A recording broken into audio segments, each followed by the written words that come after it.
Hi, John. Thank you for doing this and welcome to Global Sales at Air Canada. You obviously have a wealth of experience in the industry, a very, very solid resume, but I think travel agents will want to know why global sales and why you in this particular role. Well, good afternoon, Lena, and welcome to Queen Street office of Air Thank you. Canada. It's great to have you here. I'm in week 2 of my new role as Vice President Global Sales and Alliances. And you're very brave to do this on week 2, I have to add. Well, I'd just like to meet you and say hi to everybody. As you know, Duncan Bureau, who was the Global Sales Vice President for the last 4 years, has an amazing opportunity to become the president of our new startup airline, Rouge. Yes. And Rouge was looking for a new president as a result of a retirement and a reshuffle in the senior management. And that's a job that Ben and Kaylin asked Duncan to take. And so the next question was who would fill Duncan's shoes. And as you know, Duncan has been very energetic and outgoing leader for sales at Air Canada.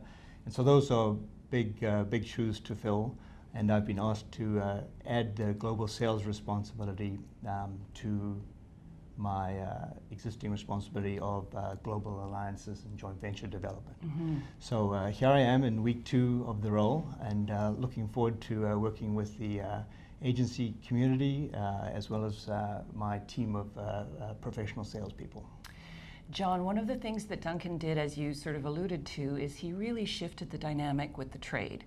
I think prior to his arrival, there was a sense of some animosity in the relationship, which completely changed. So I think one of the things that the trade will probably want to hear from you about is that going to change? Is this sort of smoothing out of the rough edges, shall we say, going to change? Okay. You know, I'm recently back in Canada, having worked overseas for most of my career, and so I'm becoming more familiar with the agency community in Canada is one of my first goals.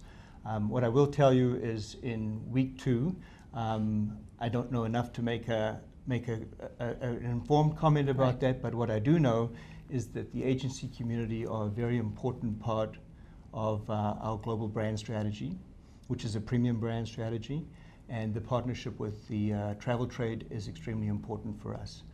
So what I can tell you today is I think it's steady as she goes, and I will continue to do more of the good work that Duncan has done.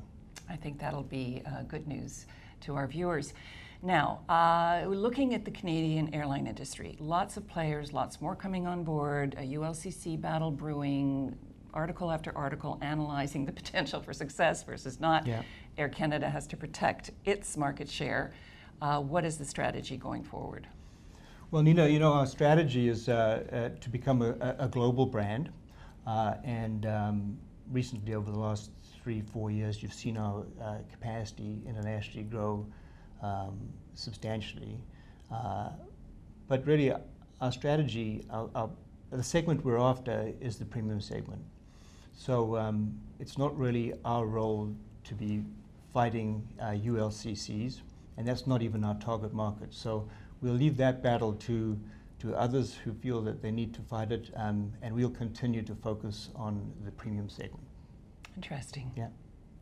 So you'll be leaving some of that to Rouge, I imagine, or are you referring to all of Air Canada, including Rouge? I'm really referring to Air Canada and Rouge. You know, Rouge is not a ULCC. A ULCC is an ultra low cost carrier. Rouge actually has a premium product, a premium cabin, but it is focused on being able to carry our leisure customers at a in a cost-effective way at reasonable fares. Now, the new fare structure, though, that was introduced about a month ago, I would imagine, does come out with an economy fare that has the elements of a ULCC. So is that not part of the strategy? This last month, I think it is, we launched Basic Economy Fare. We call it Basic. And this is a fare which is our lowest fare, and it's targeted at the very price-sensitive customers. So customers that would like to fly with Air Canada are prepared to pay a little extra for the quality and the dependability, but also a way to offer them the lowest possible fare and give them the flexibility to enhance their journey by paying for some add-ons to those fares. So it is a way to help us compete with the price-sensitive segment of the market, but it won't be a solution to, it's not targeted specifically at just ULCCs. Now, Air Canada has stated that its mission is to become one of the top 10 global carriers, which you mentioned as well. What is the plan to achieve that? How is everything that you're doing right now going to end in that goal?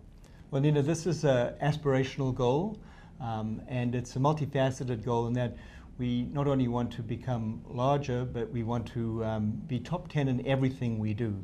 So that would include operational performance and how we treat our customers, and the products and services that we offer our customers.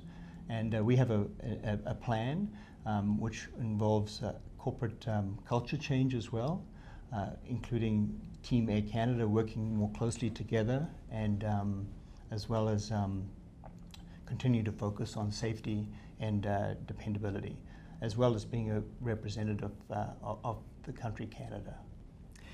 Thank you so much for taking the time on week 2 to speak to us and to allow our viewers to get to know you a little bit, and we hope to do this again soon.